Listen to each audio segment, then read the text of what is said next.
자, 세 번째 키워드입니다. 국정 지지율. 뭐 여러 가지 여론조사 기관들이 여론조사를 하고 있지만 최근에 나온 STI라고 하는 여론조사 기관의 여론조사를 보니까요. 문재인 대통령의 국정 지지율이 85.6%.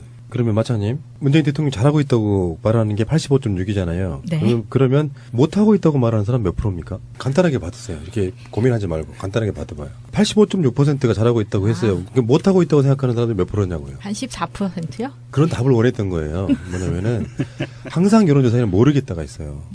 그러니까 지금 잘못하고 있어. 난 문재인 싫어. 이게 8.2%예요. 그럼 85.6과 8.2를 한번 계산해 보자고요. 거의 10배 정도의 사람들이 훨씬 더 잘하고 있다고 이야기를 하고 있는 거죠. 네. 그리고 이분들 여론조사를 보니까 이낙연 총리 후보자 찬성한다라고 말한 사람이 67%입니다. 사실 67% 정도 지지가 정상적인 거죠. 여론조사에서 75% 80% 되면 사실 오차범위 따지고 이렇게 여러 가지 무응답 따지고 하다 보면 맞아요. 너무 압도적인 거거든요.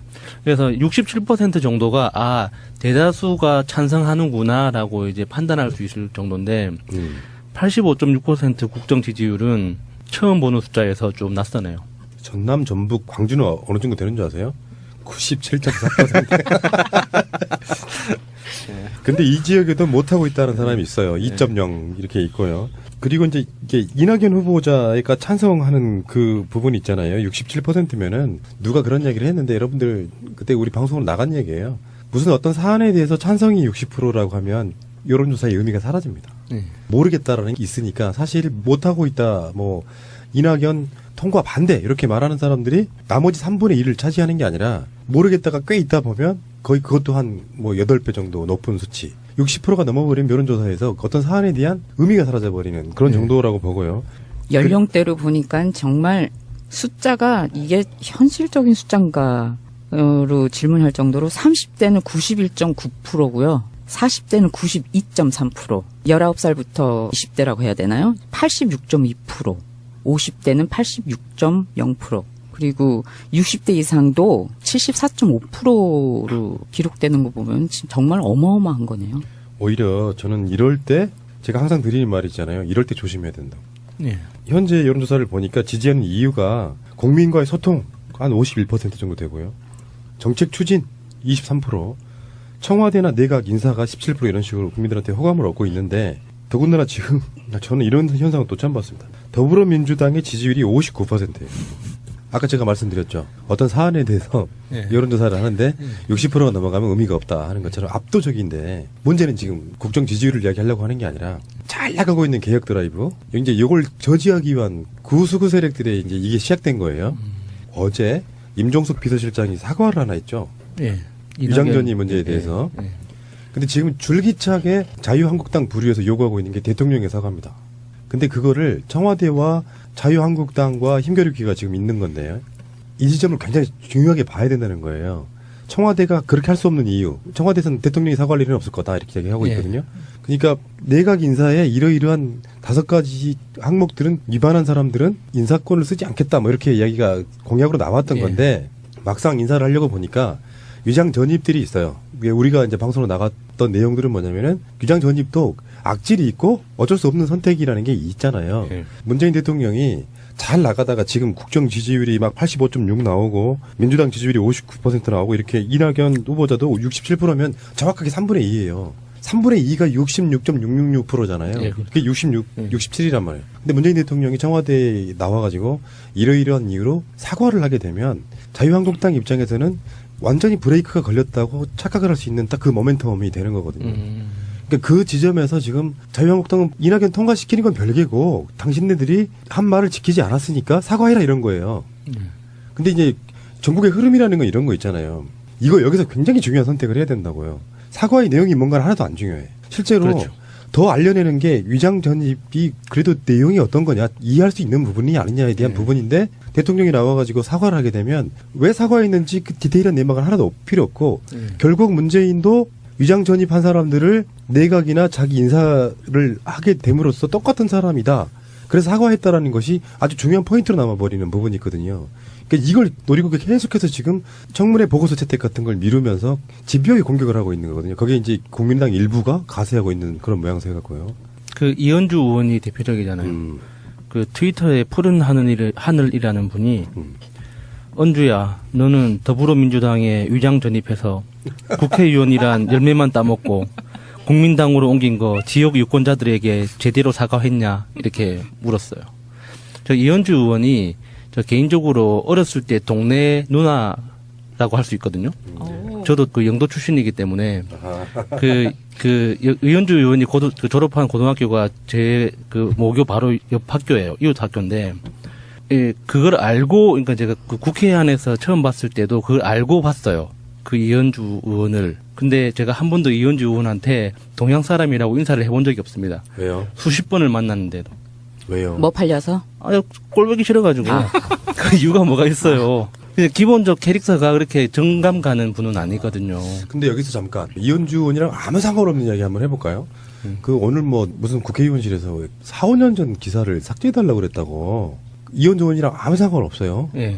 근데 그 기사를 삭제해달라고 그랬는데 그 기사 내용이 뭐냐면은 국회의원실의 여비서분들이 집단으로 그만두면서 뭐 물론 이건 이제 카타르 통신 같은 건데 예.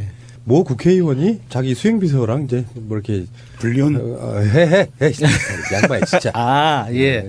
그런 소문이 그랬다고 들었어요. 이제 예, 근데 예. 그 기사를 왜 지금 몇 년이 지나서 삭제해달라고 이게 그랬는지 모르겠다고. 그 첫 기사가 나온 게요. 그 여직원들 그리 집단으로 이제 전체가 다 사표를 내고 나간 기사가 13년도 기사고요. 그때 문제가 됐던 게 이제 모 여자 국회의원과 모 남자 수행비서관의 부적절한 그런 관계가 있다라고 해서 문제가 심해졌는데 14년도에 그 모 수행비서관이 차에서 숨진 채로 발견돼요.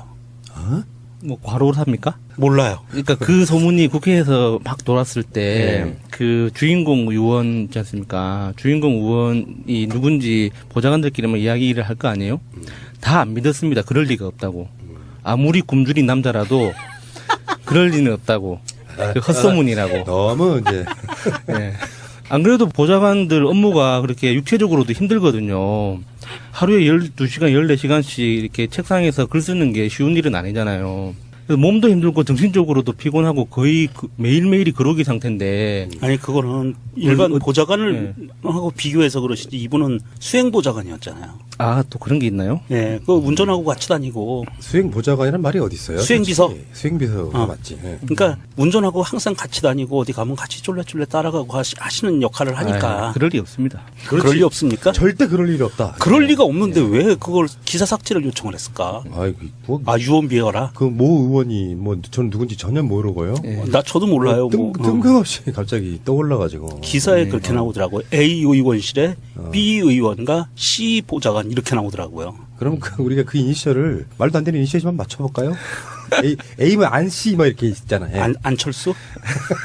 여자였어? 왜 이래? 안철숙? 그럼 B는 B. 박근혜. 이제 박 씨는 원래 P로 많이 쓰니까 B 있을 수 있는 거 일단 배. 배칠수. 아이고 뭐 세상살이라는 게 뭐 어느 정도 뭐 그런 거는 있을 수 있다고 치고요. 저는 그런 부분에 대해서는 뭐 이야기하고 싶지는 않은데 최소한 다른 건 몰라도 선출직 국회의원들만큼은 좀 투명하고 자기 본인들 스스로가 깨끗한 사람들 많이 누구를 욕할 수 있다고 생각합니다.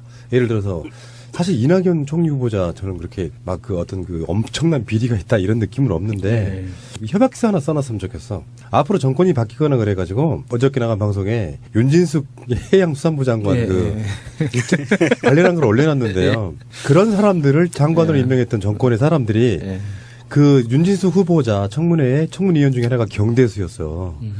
그거 보고 있는데 그런 장관 후보자도 빨고 있던 사람들이니까 그 이철희 의원이 그런 비슷한 이야기를 했어요. 앞으로 정권이 바뀌더라도 어느 정도 그런 수준을 맞춰놓고 같이 이야기하자.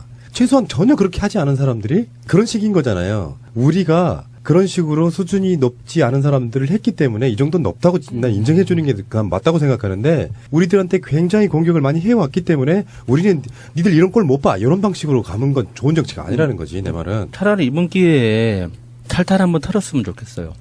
이현주 의원이 그런 이야기 했잖아요. 갑자기 이현주가 확 튀어나오냐. 이게 문자 보낸 이 양반 문자 보낸 사람들 꽂혔어. 문자 보낸 사람들 조사해봤으면 좋겠다고. 민주당에다가 조사하라고 예. 요구를 했죠. 그러니까 그런 방식이면 진짜 조사하라는 거죠. 그래서 이면에 깔려 있는 의도가 이 조직적으로 보낸 거 아니냐. 그래서 그 문재인을 지지하는 사람들이 조직적으로 이렇게 청문회를 보면서 자기들끼리 작전 짜가지고 보낸 거 아니냐 하는 이런 의도가 담겨 있는 건데 진짜 한번 까보는 거죠. 그래서 개인이 자발적으로 보낸 게 그러니까 이전의 정치 환경과 달라졌기 때문에 나타나는 현상일 뿐인데 그거를 어떤 음모론적 시각에서 보는 이런 후진적인 시각이라는 거를 증명해 줄 필요도 있지 않을까 싶은 거죠. 우리가 조금 그 이번 이낙연 청문건을 보면서 좀 너무 그렇게 가볍게 스쳐 지나가는 것처럼 보는 것 같고 분노만 하는 것 같아요. 그런데 좀 이걸 냉정하게 판단을 해봐야 될 것 같아요. 그 비서실장이 사과했잖아요.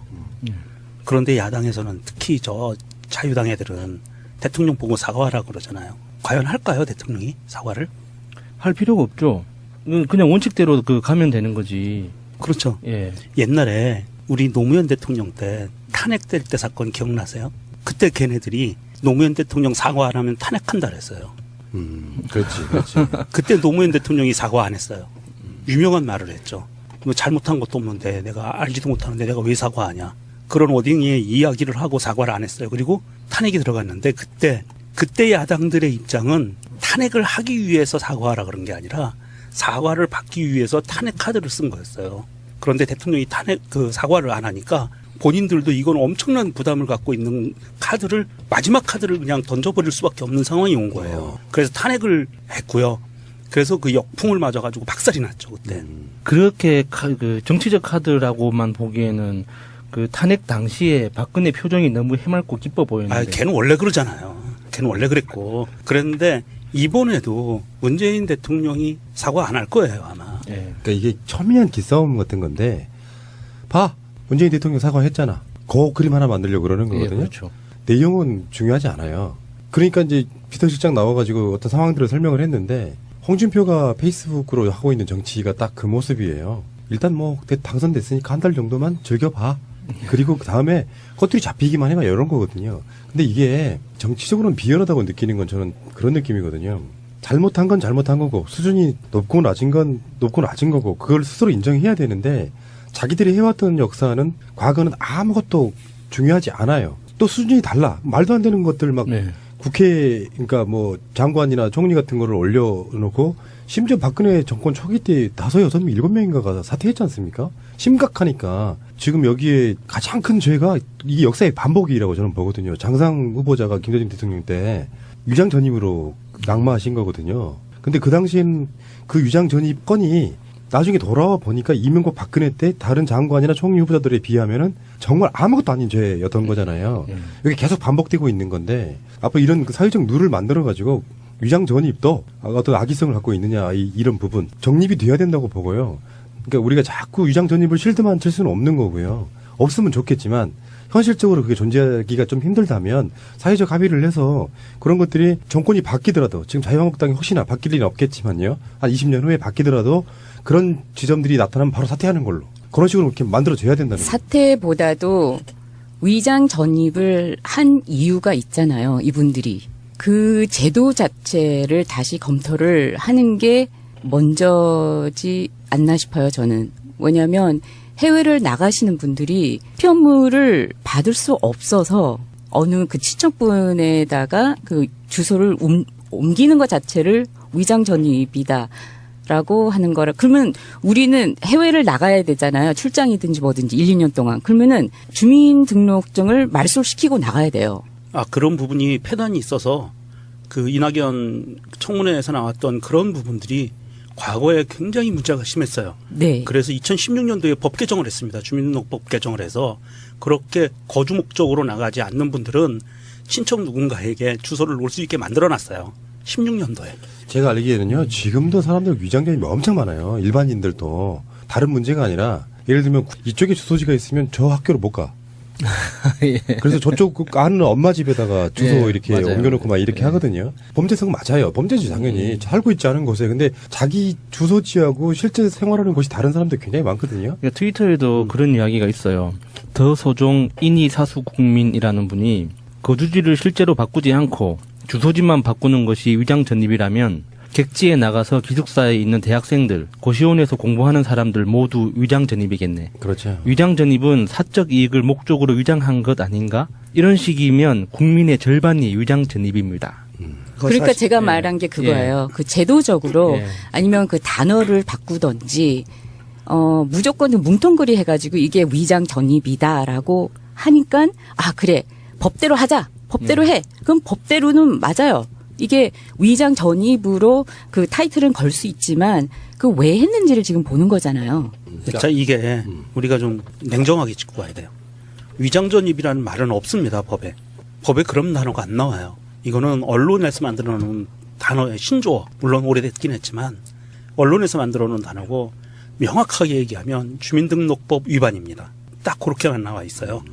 그렇게 돼 있고 만약에 제가 문재인이었다면 저는 지금의 상황이 문재인 대통령의 나의 뜻대로 흘러가고 있는 상황이다라고 생각을 할 수가 있을 것 같아요.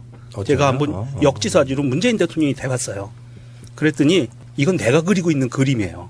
이낙연 총리 청문회 통과 못하고 탈락하게 되는 경우는 내가 원하는 그림인 거예요.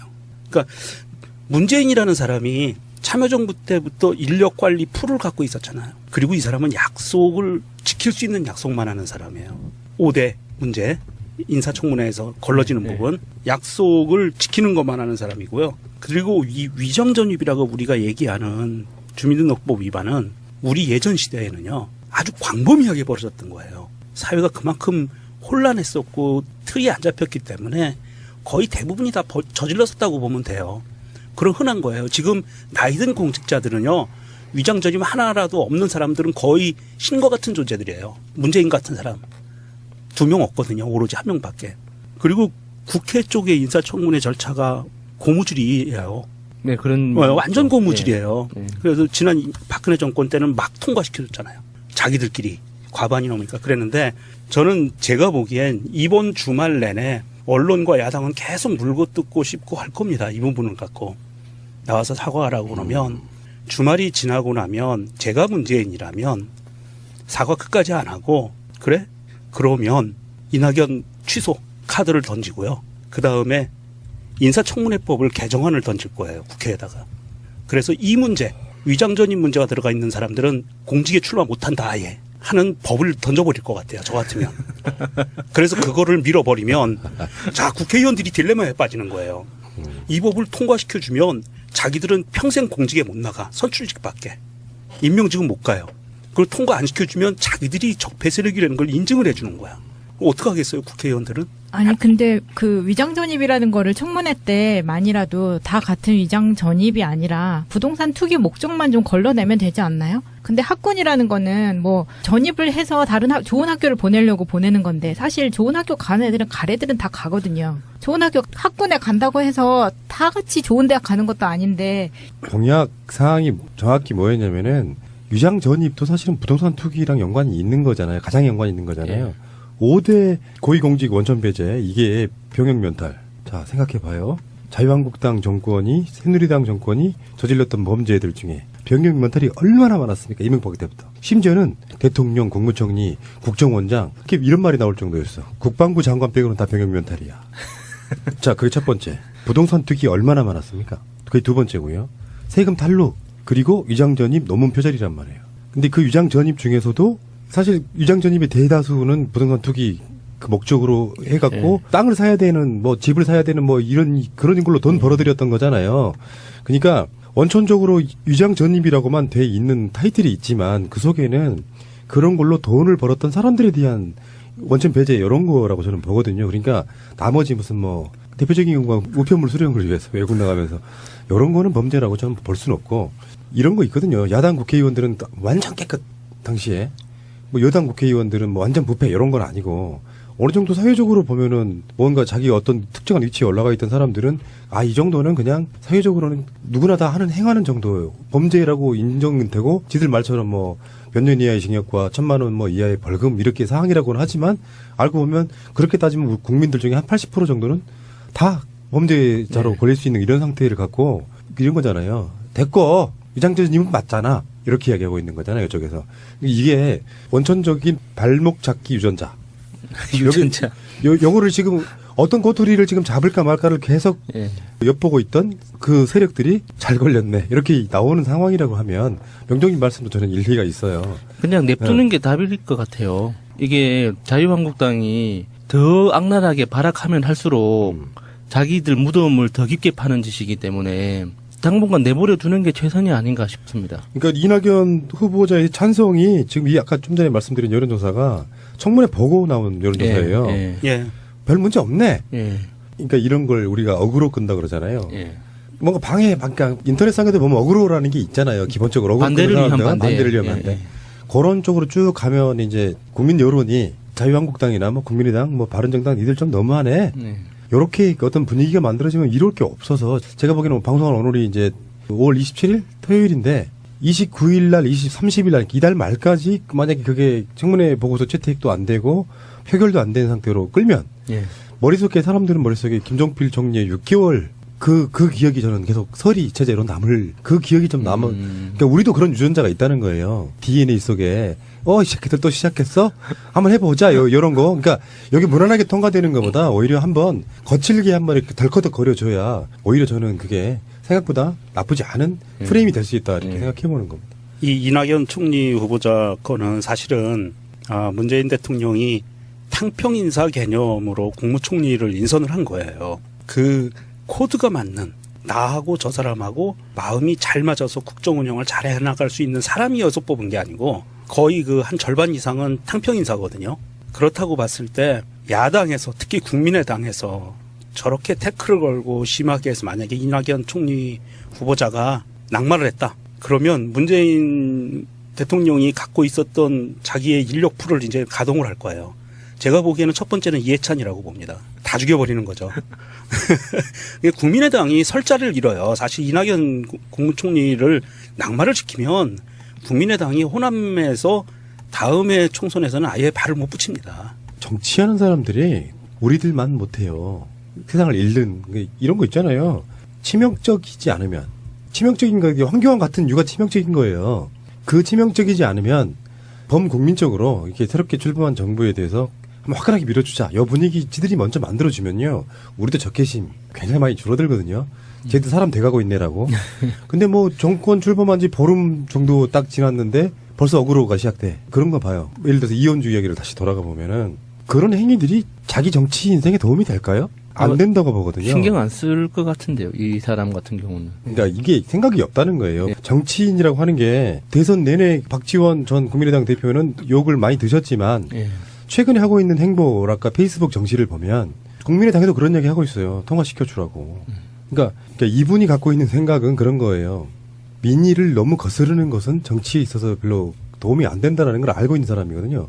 근데 아직 젊은 축에 속하는 이현주 의원 같은 사람들은 그게 그 자기들 바운더리 안에서 자기들 어떤 그룹 안에서 굉장히 선명한 발언이라고 착각을 하고 있는 겁니다. 그냥 우리가 보기엔 어그로밖에 생각이 안 들거든요. 그러면 너는 깨끗해? 라는 그 시각이 나올 수밖에 없는 상태거든요. 물론 그런 방식의 정치는 전 좋다고 생각하지는 않아요. 그렇지만 우리가 청문회 할 때 보면 이낙연을 털 수 있을 정도 되려면 각 당에서 그런 식의 비리 없는 사람들이 나와가지고 깨끗한 어떤 승부를 거른다고 하면 이게 오히려 국민적 호응을 얻을 수도 있다고 생각이 드는데 그 도덕성을 따지고 있는 놈들을 보면 훨씬 더 지저분해. 그게 국민적으로 말이 되느냐 이게. 이게 지금 이낙연 그 후보자를 물어뜯는 지금 뭐 계속 이야기가 나오고 있는데 지금 국민들은요 국회의원들을 털고 있어요. 무슨 말씀이냐면 주민등록법 위반, 위장전입이라는 게 큰 카테고리가 3개거든요. 크게 하나는 정말 그 부동산 투기, 하나는 좋은 학교 가기 위한 학군, 또 하나는 뭐냐면 선거법에 걸리지 않기 위해서 지역 국회의원으로 가려면 그 지역에 주민등록이 돼 있어야 돼요. 그런데 실제 거주하지 않아. 이게 위장전입의 대표가 안철수예요. 노원병에서. 이런 일들이 그 여자 국회의원도 그랬다고 얘기가 전해지고 있어요. 그러니까 국회의원들이 흔히 내가 저 지역구에 가서 국회의원을 출마하려면 주소가 돼 있어야 되기 때문에 전세나 월세를 얻고 주소를 옮겨놔요. 그런데 내가 살고 있는 곳은 서울이야. 흔히 이래왔거든요. 그러면 이 주민등록법 위반을 우리가 아주 정말 공평하게 적용을 하려면 국회의원들을 다 당선 무효를 시켜야 돼요. 거의 대부분 지역구 의원들을. 그 재밌겠는데요. 예, 이게 제일 키포인트입니다. 그래서 얘네들이 이거를 끝까지 발목 잡고 늘어지지 못할 거다. 이런 예상을 하는 겁니다. 실제로 살고 있는 곳은 강남인 경우가 굉장히 많고요. 이제 고위공직자나 국회의원들. 네. 그리고 진짜 살고 있지도 않으면서 주소지만 특정한 지역에 자기 지역구라고 있는 진정성 없음. 지방 어디에 국회의원은 거기서 사는 게 맞고요. 서울에 새 방 하나 적게 얻어서 국회에 출퇴근하는 게 그게 맞는 거거든요. 네, 그렇죠. 그렇죠. 근데 뭐 우리 여수님도 그런 거 많이 보셨을 텐데 예. 그렇지 않은 경우가 꽤 많지 않습니까? 원룸에서 고생하시는 의원님들도 많이 봤습니다. 이게 있긴 있는데, 그러니까 위반이 어느 정도 법이 될 수 있냐면은 특정 지역으로 이제 그 전략공천 같은 게 됐어요. 그러니까 자기가 생각했던 지역이 아닌 쪽에 꽂히는 경우도 있잖아요. 예. 그러면 그쪽에 아는 사람 집에 일단 전입을 해간다든지, 왜냐하면 그 자기 투표권이 사라지는 경우가 꽤 많잖아요. 아, 생각난 사람, 네. 기억난 사람이 있습니다. 조윤선 장관. 네. 조윤선 장관이 공천받기 전에 종로구에 주소지를 옮겨놓고 인사를 다녔었거든요. 그래서 공천에서 떨어지니까 냉큼 가더라고요. 맞죠. 예. 그래가지고 자기가 자기 투표를 못하게 되는 상황도 예, 생기고 예, 그러는데 예. 며칠까지 가야 되는데 예.